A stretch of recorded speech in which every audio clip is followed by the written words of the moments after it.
Good morning, everyone. This is Shiv Shankar Pathak, and you are watching Geography with us. In this video, we will deal with the resource and development from class 10th Geography. Everything available in our environment which can be used to satisfy our needs provided तो जो भी हम लोगों को हमारे needs को कोई भी ऐसा चीज़ जो हमारे सेटिस्फाई करता है नीड्स को और वो टेक्नोलॉजिकली एसेसिबल हो, इकोनॉमिकली फिजिएबल हो, यानी हम लोग को उसको यूज़ करना, उसको हार्नेस करना इकोनॉमिकली हो, यानी हम लोगों को उसमें घाटा नहीं हो, प्रॉफिट हो, कल्चरली एक्सेप्टेबल हो। कोई चीज़ किसी कल्चर में एक्सेप्टेड होता है, कोई टेक्नोलॉजी किसी कल्चर में नहीं एक्सेप्टेड होती है। तो ऐसा कोई चीज़ जिसको टेक्नोलॉजी एसेसिबल हो, हमारे पास टेक्नोलॉजी हो उसको यूज़ करने का, इकोनॉमिकली फिजिएबल हो और कल्चरली एक्सेप्टेबल हो, उसे हम लोग रिसोर्स बोलते हैं।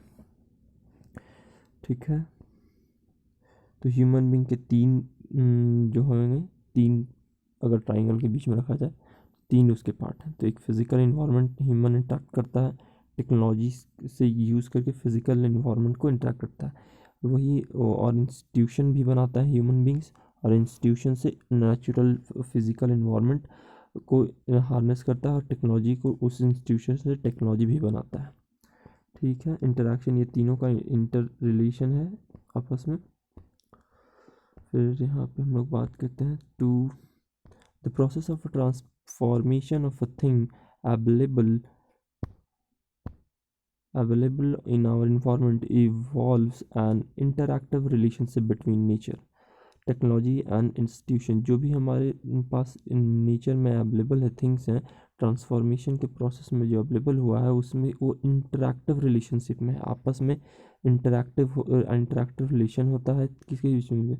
रिलेशनशिप बिटवीन नेचर के बीच में, नेचुरल इन्वायरमेंट यानी जो भी मदर अर्थ के द्वारा प्रोवाइड किया गया है, टेक्नोलॉजी जो हम लोग टेक्नोलॉजी बना रहे हैं, नए नए टेक्नोलॉजी को ईजाद कर रहे हैं वो, और इंस्टीट्यूशन के बीच में, इन तीनों के बीच में जो आपस में इंटर रिलेशनशिप है। Human beings interact with nature through the technology. Human being है जो नेचर के साथ कैसे इंटरेक्ट करेगा? Through technology.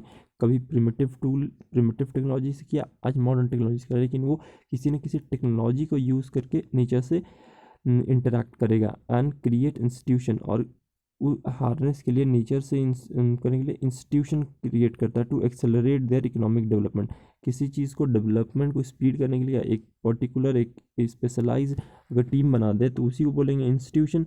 इंस्टीट्यूशन अगर बना ले तो एक्सेलरेट हो जाता है, यानी स्पीड बढ़ जाता है इकोनॉमिक डेवलपमेंट का। और इकोनॉमिक डेवलपमेंट यानी क्या? नेचर को हार्नेस, नेचुरल रिसोर्सेज को ज़्यादा हार्नेस करेंगे तो एक इंस्टीट्यूशनल का हम लोग क्रिएट करेंगे। Do you think that the resource are free gift? आप लोग जानते हैं कि हम लोग बोलते हैं कि नेचुरल रिसोर्स जो है फ्री गिफ्ट मिला है, पर क्या ऐसा है? लेकिन इस किताब के मुताबिक और हमारे मुताबिक भी यही होना चाहिए कि नहीं, नहीं है, ये फ्री गिफ्ट नहीं है, इसके बारे में हम लोगों ने बहुत चीज़ दिया है तब ये मिला है। ठीक है, resource are a function of human activity. Human beings themselves are the essential component of the resource. Human being resource बनाता भी है, यानी कोई ऐसा पत्थर है जिसको वो रिसोर्स, उस कोई भी चीज़, कोल है, कोल रिसोर्स क्यों है? क्योंकि हम लोगों ने उसका यूज़ करना सीख लिया है, इसलिए वो रिसोर्स है। तो यानी ये दूसरे चीज़ में रिसोर्स ढूंढ बनाता भी है और खुद एक रिसोर्स भी, ह्यूमन बीइंग्स एक रिसोर्स भी है, ह्यूमन रिसोर्स। ठीक है, और इसका पूरे सिस्टम का एक कंपोनेंट, इंपॉर्टेंट कंपोनेंट भी है। They transform material available in our environment into a resource. वो जैसे कि कोई भी मटेरियल, जब तक हम लोग कोल के बारे में नहीं जानते तो एक सिंपल कोई ऐसे बर्बाद सा चीज़ है, लेकिन जिस दिन कोल का यूज़ करना जान गए, कोल को हम लोग उस दिन से रिसोर्स के रूप में यूज़ करने लगे। हम लोग को सिंपल चीज़ से उसे रिसोर्स में ट्रांसफॉर्म कर दिया। And then these resource can be divided and classified into following groups। तो अगर रिसोर्स कोई चीज़ है तो उसको अगर हम लोग डिवाइड करेंगे, कैटेगराइज करेंगे, तो कौन कौन से बेसिस पे होते हैं? On the basis of origin, कहाँ से मिल रहा है। तो ए बायोटिक ऑरिजिन, क्या उसका ऑरिजिन है? तो बायोटिक ऑरिजिन होता है, ए बायोटिक ऑरिजिन होता है, यानी जिसमें लाइफ के कारण हुआ तो बायोटिक, और लाइफ क्या नहीं ऐसी है, पत्थर है तो वो हो गया ए बायोटिक, कोल हो गया तो बायोटिक। ठीक है। On the basis of exhaustibility यानी ख़त्म होने का हो जाता है रिन्यूएबल, और नॉन रिन्यूएबल यानी फिर से जल्दी से मिल जाए। रिन्यूएबल है solar energy, non renewable petroleum बहुत लॉन्ग टाइम लेता है। On the basis of ownership individual, community, national, international हो सकता है। On the basis of status of a development, potential, developed stock and reserve. Potential यानी potential अभी अभी use नहीं करें, लेकिन हम लोग के पास है अभी पोटेंशियल उसको यूज़ करने का। डेवलप यानी हम लोग उसको अभी करंट में यूज़ कर रहे हैं। और रिजर्व जो है रिजर्व में रखा हुआ है, उसको यूज़ करने का टेक्नोलॉजी भी हमारे पास है, लेकिन अभी रिजर्व करके रखे। पोटेंशियल में क्या टेक्नोलॉजी नहीं होता, डेवलप में करंट में यूज़ हो रहा है। और रिजर्व में क्या होता है कि हमारे पास उसका टेक्नोलॉजी है, लेकिन वो भी रिजर्व में रखे हुए हैं, उसको हार्नेस करके हमारे पास टेक्नोलॉजी भी है। तो रिसोर्सेज का क्लासिफिकेशन देखिए, तो रिसोर्स में नेचुरल रिसोर्स होता है, एक ह्यूमन रिसोर्स। ह्यूमन में स्ट्रक्चर एंड इंस्टीट्यूशन हो गया, और quantity and quality and quantity हो गया। वही नेचुरल रिसोर्स की बात करते हैं, रिन्यूएबल और नॉन रिन्यूएबल।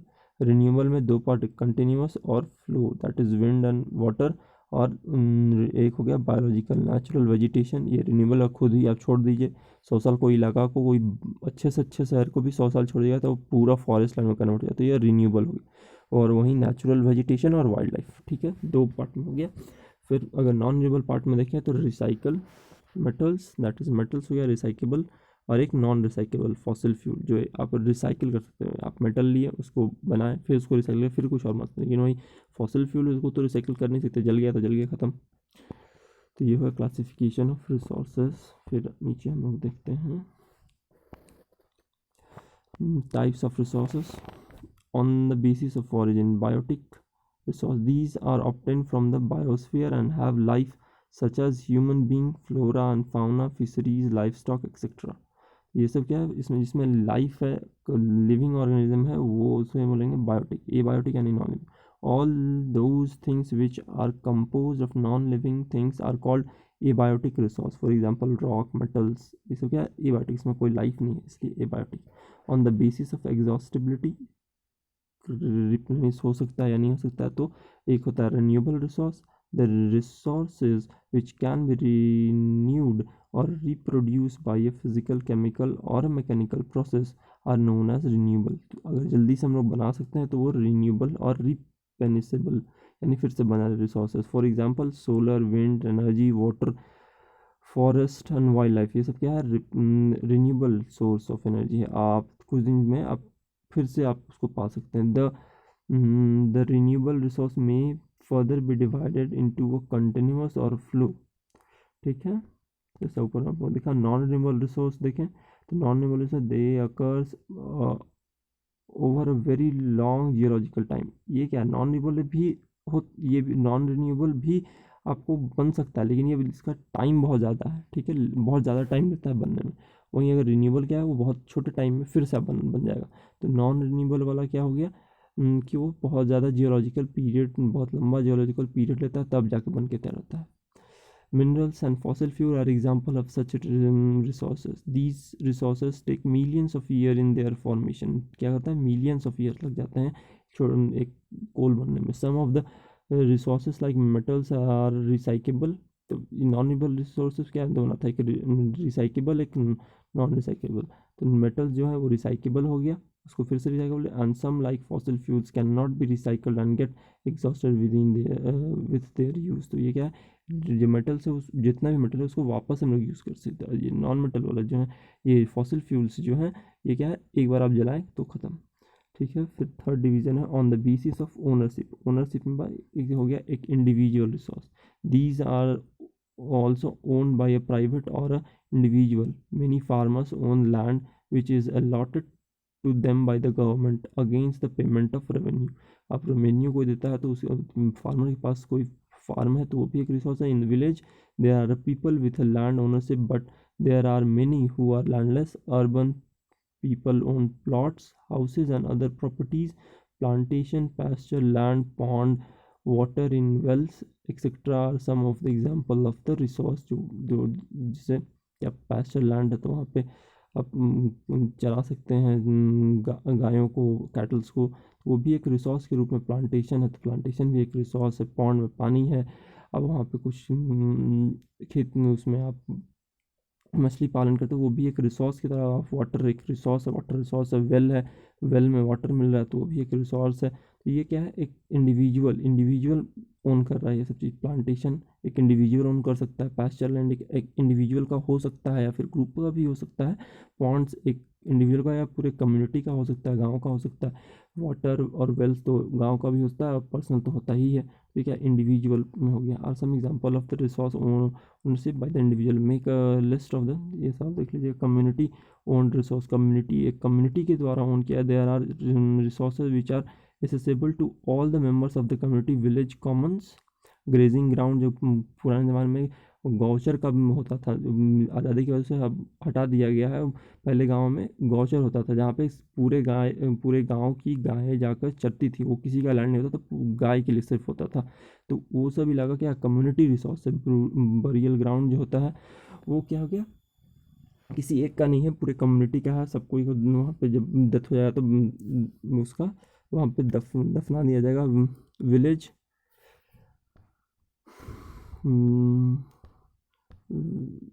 विलेज पॉन्ड्स जो हो गया, विलेज का जो पॉन्ड हो गया, एक इंडिविजुअल का वहाँ पे पॉन्ड क्या है, एक इंडिविजुअल बना सकता है कि विलेज बनाता है। विलेज में अगर पॉन्ड है तो वो कम्युनिटी का पूरे गांव का हो गया।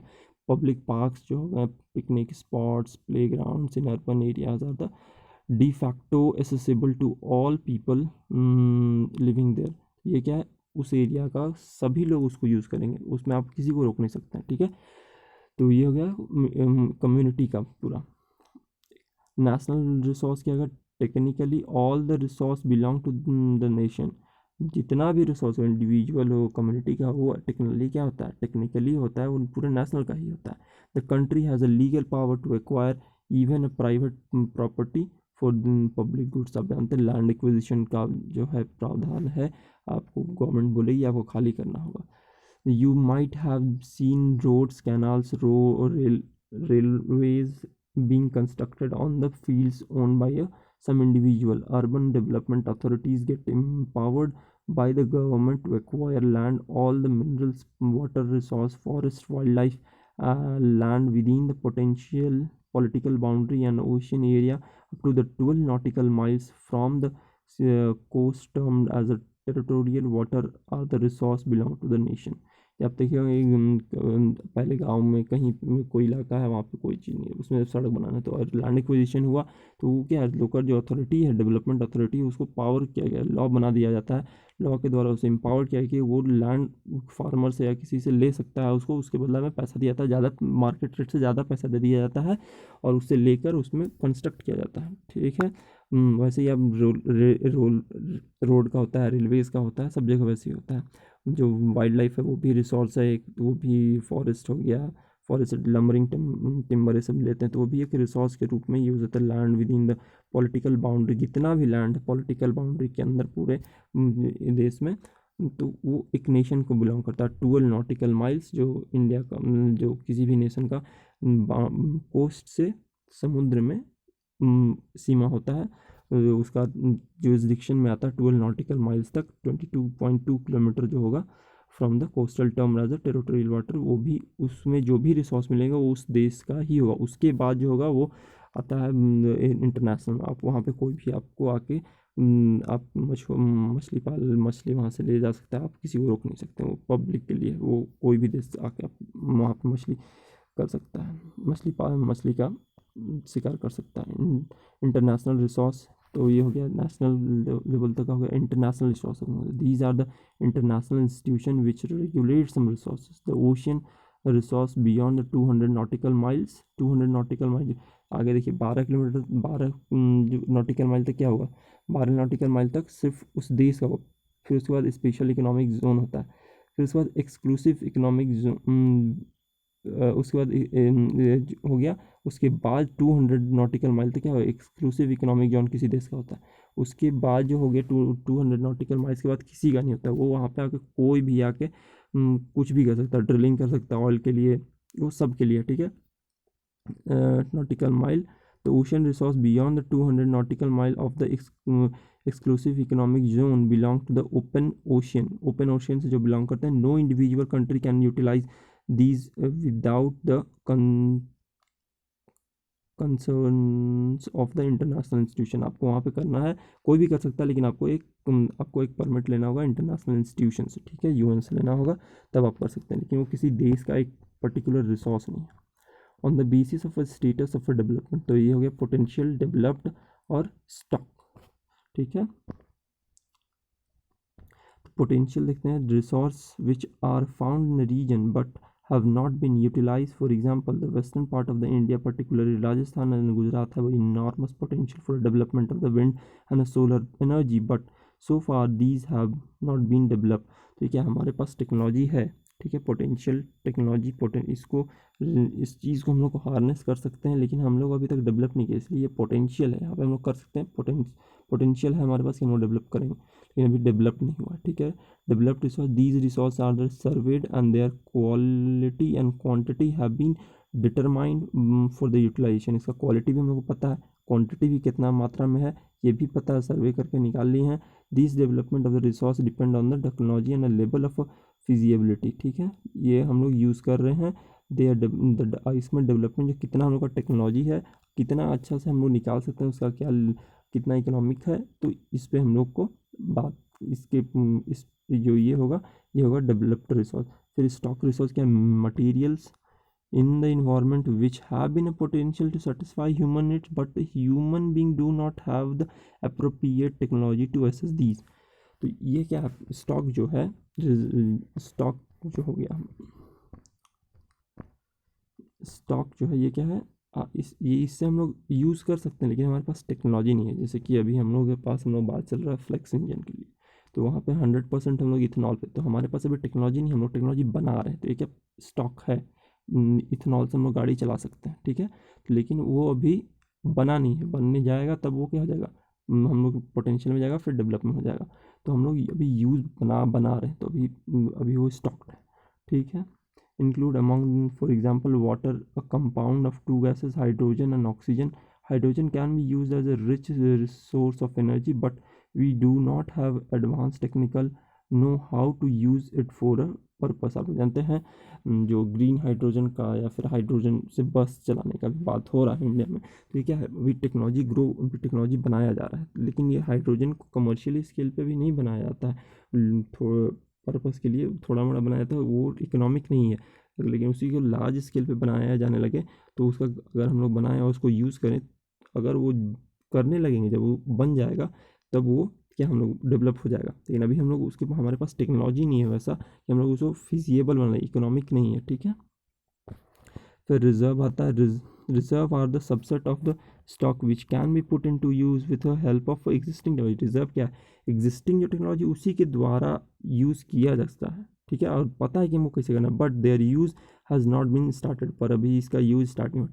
टेक्नोलॉजी भी है, पता भी है कैसे कहाँ यूज़ करना है, कैसे यूज़ करना है, पर अभी इसको हम लोग यूज़ करना स्टार्ट नहीं किया। These can be use for meeting the future requirement, इसको रिजर्व करके रखें, किस लिए, फ्यूचर यूज़ के लिए, फ्यूचर जनरेशन के लिए हम लोग बचा कर रख रहे हैं, ठीक है।